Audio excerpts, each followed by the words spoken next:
All right, we're back down here in the Chief's Pit with the Petty brothers, Timmy Petty, Mark Petty, and Richie Petty. Got some special guests in the house today, and we're real excited about getting this started. Got Butch Mock from RAHMOC back in the day. We raced against them for years. Our families were tied in really close.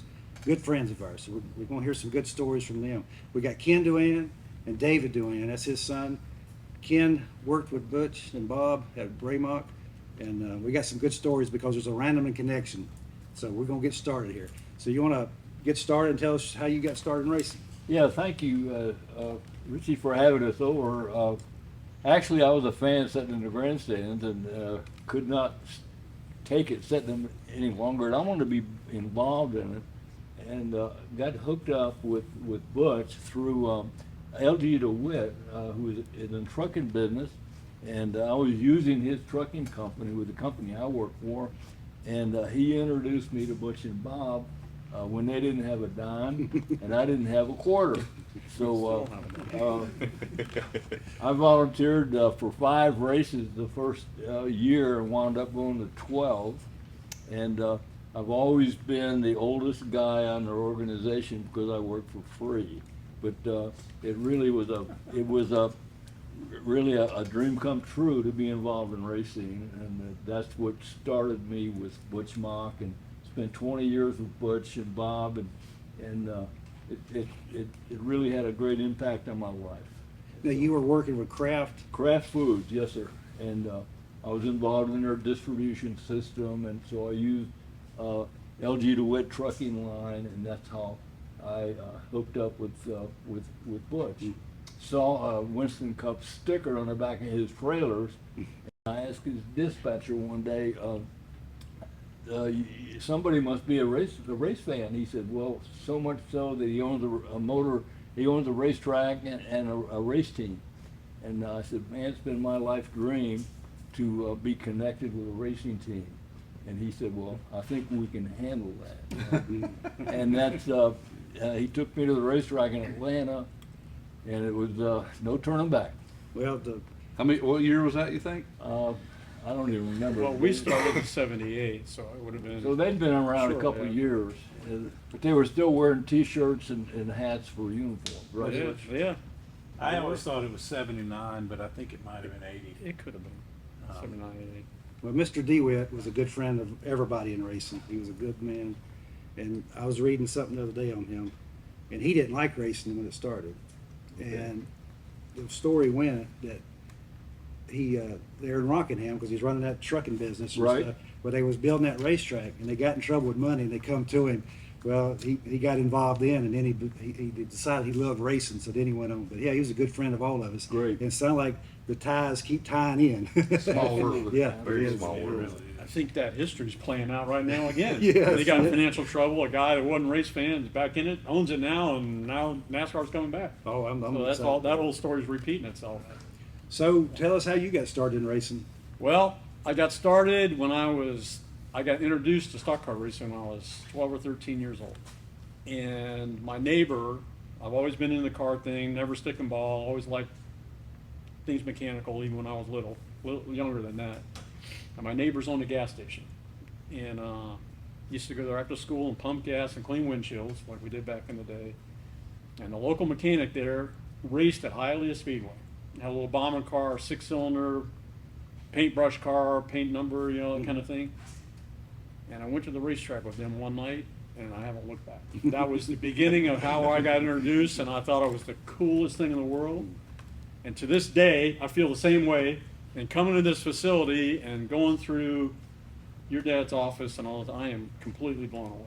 I had never been here, but I am just I'm blown away that you have never been here. I thought As long as we've been the intermixed. history, Yeah. yeah, but I had never. I'm in awe. I'm absolutely in awe. And bad. it's just, yeah, our relationship with the Petties go way back. Obviously, there was a stint there where Richard was going to drive for me, and we did some testing together. So yeah, we've been involved in Maurice and Bob, being gearheads and motor guys, go way back. And but there's so much history here right now that I just feel like I'm just sitting in a kingdom, the Petty Kingdom. I actually am in. But One it's of the been a- stories that Bob tells, and you're probably familiar with it too, but you guys that went somewhere and had just blown up everything you had, left and It was right. Daytona. Was it Daytona? I believe What it. year? I- It was early on. Yeah. It was 70. Was you driving in '79? I did. Okay. Was it a Buick, or? No, it was a Chevelle. Okay. So it was a big car, a big wheelbase car. But anyway, you guys had blown up everything, and you started loading up to go home, go back to Miami. And Daddy went up to Bob or you or one of It the would other, have been Bob.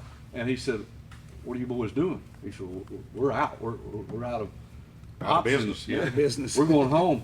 He said, "No." He said, "We got something in the truck over there, and I guess you guys installed one of his engines." Yep. And I know Bob and Dick and you have never forgotten that, but later on, like you said, history repeats itself, and we were getting started in the '90s. Yeah, when Richie was driving, And yeah. you guys helped us, and we helped you, just to get us to the next stage, because we didn't have enough money.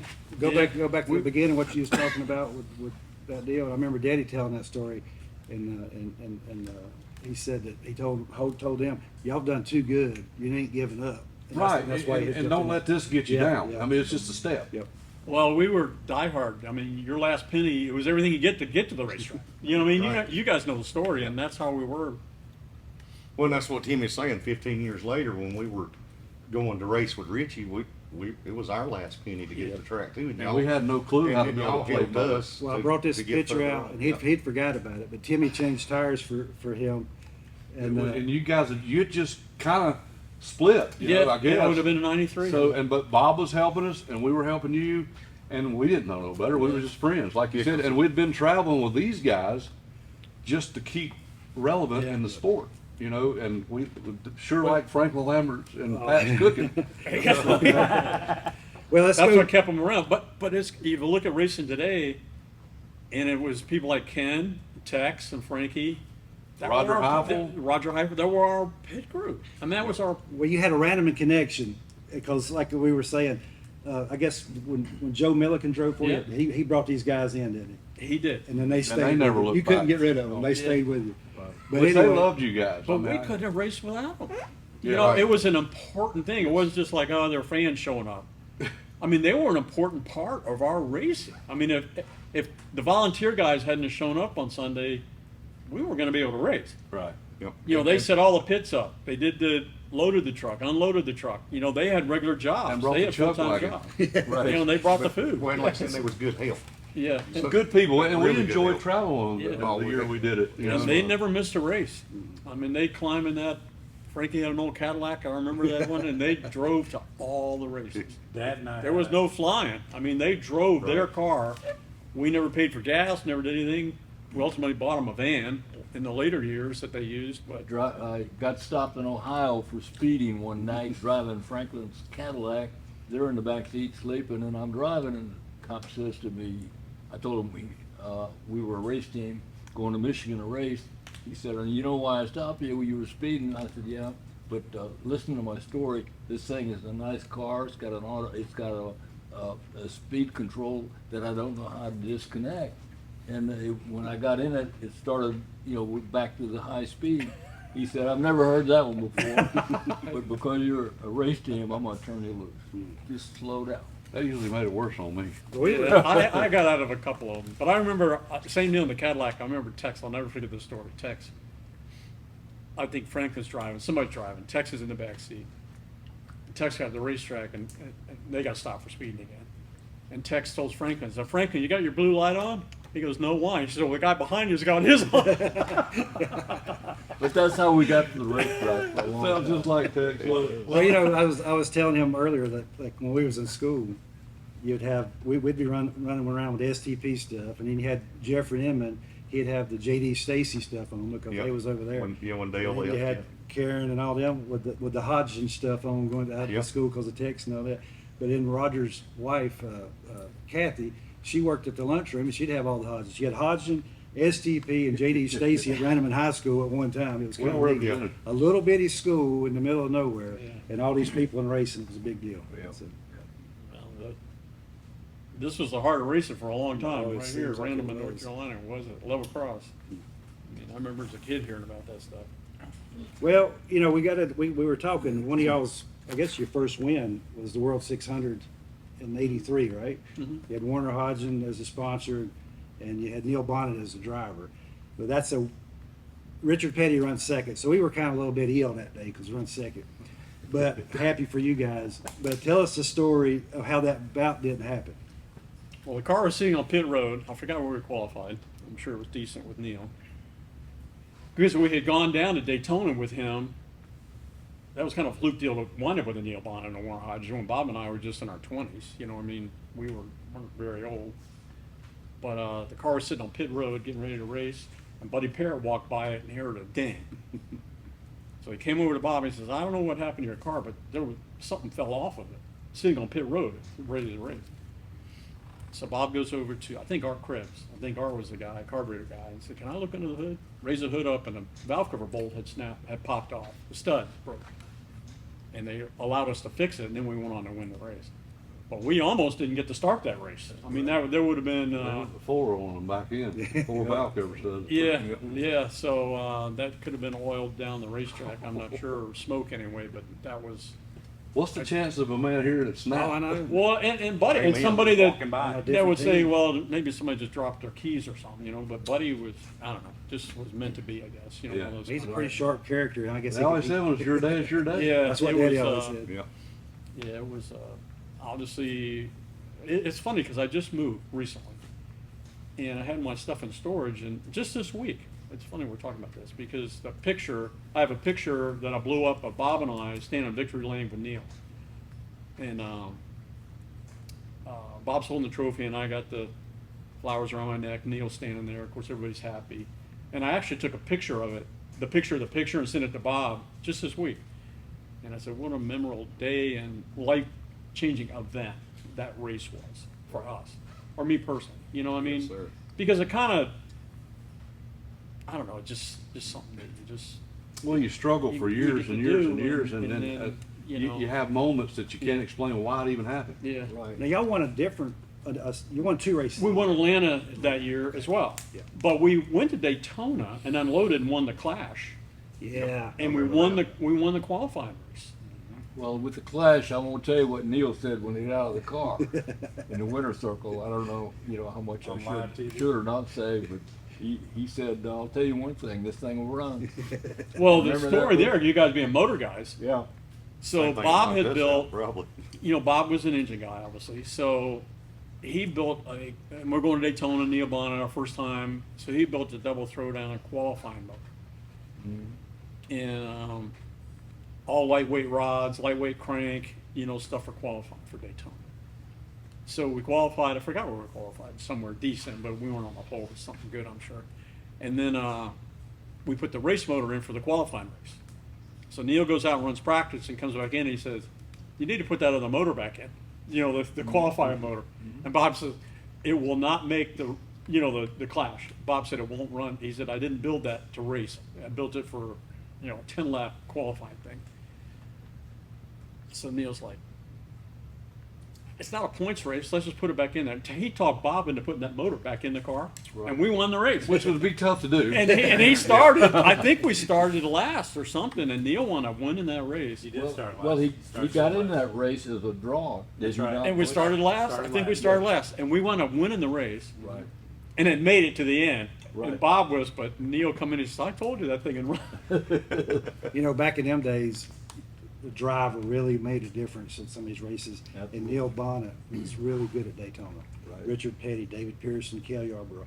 But Neil Bonnet's one that Yeah. you don't really think about, but he was really good at Daytona, wasn't he? Neil was good about everywhere. Really, Yeah, he was good. he was consistent an guy. awesome guy. And it was there again, had Neil not driven my car, because he came back and drove again, but I mean, that year really kind of, Bob and I were working, had no money, had nothing. And Bobby Allison, Bobby and Donnie are all from Red Farm, are all from South Florida, same thing. So we had known Bobby and Donnie even before we started our NASCAR thing from short track racing. And then when Warner came along and wanted the Woods to run all the races, they didn't want to. They never had run all the races. And luckily for Bob and I, that they didn't say, yeah, we'll run all the races. Because Warner was willing to pick the tab up for them to run all the shows. And when the Wood brothers are saying, no, we just don't want to do that. luckily for us, Neil and Warner didn't know what to do. They had contacted a couple other race teams, and Bobby Allison kept kind of interjecting because he was part of the Alabama game with Neil and Donnie and Red and all that stuff. And so, why don't you go to Butch and Bob? And Warner's like, who in the heck's Butch and Bob? You know, but that's how we got introduced to them, and we were able to put a deal together, and then the rest is history. But you know, there was a lot of things fell into place there. Knowing Bobby and Donnie from South Florida and the Wood brothers not wanting to run all the races, had they committed, then I probably wouldn't be sitting here with you Right. guys today. I mean, there was a lot of things that really worked. And that year kind of set us off, got us going. You know what I mean? And then, but So before we get too far ahead, let's go back in time a little bit. So how did you and Bob Rahilly meet? we met at Hialeah Speedway. And that's where you met a So lot of I- your friends from Yeah. from here And on I told you, here so when I was pumping gas, that's how I started Hialeah. And went and helped those guys. I was 13. And when I got to be 16, I wanted to drive something. I wanted to try it. And we went to the track one day. Every Saturday we'd race and wreck, and then all week fix it, and then go back and race and wreck, and go back fix it. That's what we did. And finally, one time we went there, and they said, "Why don't you drive it a couple laps, practice?" And of course, I fell in love with it. You know, running around Hialeah Speedway. I was 16, and then Cap. Do you remember Cap out Oh, there? yeah, yeah. So the mechanic at the gas station was Cap's brother. So that's how I met Cap. So after I drove those couple laps, and I did okay, you know, just in a little 6-cylinder car, running practice. Cap said, "We need to build a car. You need to race." So we built our first race car. Cap built the roll cage and all the stuff at that gas station was how it started. And he was your truck driver for years, right? Yeah, well, he was a heavy equipment operator. When his brother worked at the gas station, he ran bulldozers. That's what he did for a living. He could weld, and, you know, he was a decent, you know, on bulldozers anyway. But I didn't built that know- first race I car. didn't know that Cap was from that far back. yeah. Wow. So I'm yeah, learning back something. yeah, so Seemed like you guys had lifelong friendships with everyone. yeah, so that's but a Hialeah, and then I raced at Hialeah Speedway and won a bunch of races down there. I won the championship in that division, and Bob was building motors for Bobby Brack and Dickie Anderson, and back in the Randy Tissett. We're going way back, you know what I mean? And we met at Hialeah Speedway and became friends. And I never had aspirations to go NASCAR racing. It was just on another world. Like, there was no way, you know, just a teenager like everybody is now, to ever go to a NASCAR race. But he always wanted to NASCAR. That was his goal, Bob, to NASCAR race. You know, be an engine builder. Yeah. That was his dream. He was on a mission. And Mission accomplished. yeah, and Absolutely. I was like, there's no way that'll ever happen. So when I was 17, 18, I was racing Hialeah. I started a little automotive welding shop. I didn't go to college. I was just a gearhead. And I got latched on to racing. And I had a little welding automotive shop, one-man thing that I did. And he was an ironworker by trade. Bob was. I don't know if you knew that. in the Right. beginning. And then him and Dick would do machine work on the side, you know, borrowing machines and all that stuff. And Bob's mom passed away, and he got a little bit of money from that, minor amount of money. And he came to me and he goes, "Why don't you sell that little business you got? We'll go NASCAR racing." I'm like, "What?" I said, "My business isn't worth anything. We're going to go NASCAR racing." He goes, "Yeah." Well, make a long story short, I did. I put it up for sale. I sold it for $10,000. A police officer in North Miami Beach, got an SBA loan, bought my business for $10,000. Bob had about 10 or 15 from his mom's. We went to Hutcherson Pagan, bought that car. I was telling you earlier that Ron Hutcherson won the ARCA Only race seen at one of Talladega. those. It was a Laguna body on it. We bought a minus a drivetrain for $17,000. We came up here. We had no money. I mean, we were pickup truck, had a bar trailer. We'd come up, buy that car from Did Eddie. you spin it Eddie right in your Big. head? So we go home, and we had these visions. So Bob was friends with Parky Knoll. Do you remember Parky Yeah, Knoll? oh, the yeah, engine yeah, builder? yeah, yeah. So he was friends with Parky. So Bob built a motor in the shop, and we brought it up to Parky's, ran on Parky's dyno, and he says, "That's a pretty good motor." He said, "You know, where are you guys from?" You know, Bob was. And fast forward, we went to Daytona. I put a Chevelle body on that because Laguna wasn't legal, so I put a Chevelle body on it. I did that myself, did all the duct work. Bob built the drivetrain, and we went to Daytona, and And you was the Oh, driver. no, I'm sorry, we went to Atlanta first, Atlanta. And you was the driver. I was the driver, yeah, and I had driven Highland Speedway, Palm Beach a couple times. And we show up at Charlotte, and it's a mile and a half. And evidently I passed my little rookie thing where they watch you a lap or two. I'm sure I wasn't very fast, but that was an eye-opener for me, going from a short track to, didn't even see anybody coming, all of a sudden, vroom, it's like, ooh, what was that? So it goes on, it's like, Yeah, but it was also an eye closer for Butch because he told me one time, he said, man, they go too fast. Yeah. I gotta find a driver. but we made the race. We qualified 40th. This is a Had Charlotte. 40 cars. Yeah, they started 40-car field. We qualified 40th, qualified on time. They had 63 cars there. So I felt like we made the Daytona 500. Bob and I both, it was our very first race, pulled the car there with a pickup truck and a trailer. All of our friends, this is before we even knew Ken, Yeah. from Highland Speedway, all my buddies we grew up with, came and pitted the car and helped us. We didn't have a single employee, nothing. But we made the race, and you would have thought we won the Daytona 500. I mean, you got to remember a bunch of kids like going for the first time. Oh, look at us, we're at Charlotte, you know, all that stuff. So that's how it started. And then This is 78. 78, Wow. yeah, 78. And then that same year, I ran Atlanta. I think I finished 20th at Atlanta. If you look it up, I think I finished 20th. Wow. We had a vibration there or something. So I ran those two races in 78, and then the 1979 Daytona 500, which I think Richard won. That's when Donnie and Cale got in a big fight on the back straight. Yeah. I actually drove in that race. That's pretty neat. But we went home that winter because it was Chevelle turned into a Buick Regal, and that was my last race we ran. We had nothing. We had no money. We didn't have anything. Didn't know what we were going to do. And that's when we started renting. Joe Milligan comes along, but that was the last race I drove. Was it 79? I did 2500, and then we started renting rides here and there. Gary had some rides. Joe Milligan was there for a while. Well, I remember you guys down there because I was helping the King and them, just a kid, Yeah. still in high school. But I remember y'all's car, and I remember you, and I remember the whole thing, and I think we've been friends ever since. Yeah. One way or But that's how it shape or started. form. It was not it was a work your way in. I mean, we did everything. We didn't buy anything. You know, It didn't pay anything either. When did y'all, but y'all raced out of Miami for a while, we right? did. Right. And So we forever. lived- But I can remember, now you can be, this is either true or false, maybe it's an urban legend, but I remember hearing stories about maybe on the way back to Miami from a race, one of y'all would drive a truck and the other one might be back in the back Well, working on the race car. We worked on them all the time. Because, yeah, but- Hotels and bathrooms and rebuild gears and the hotel. When did y'all move your operation from I Miami to moved North up. Carolina? I didn't know well, we ran. So we ran those couple races, and then let's see. I'm trying to think. 81 might have been Gary. Might have run some races. I forgot when Joe came along. But anyway, when we decided that maybe we could do this, you were working, didn't have any money. We were living in the warehouse. We slept on the floor. I mean, that's what we did. I mean, because we wanted to race. You know, you got to remember, we're all wrapped up in this whole thing now. So I moved up to Charlotte, 1982. Didn't know a soul here. Came up here and rented an apartment with David Little. David just retired from Penske's. I don't know if you know Yeah, David Little yeah, or not. Sure. David came up when I came up, and he lived with me in this apartment. And I rented a building next door to Tom Pistone's. You know where Tom Pistone's place is? Yep. Right next door to that was a junkyard. And they used to disassemble cars and crush them.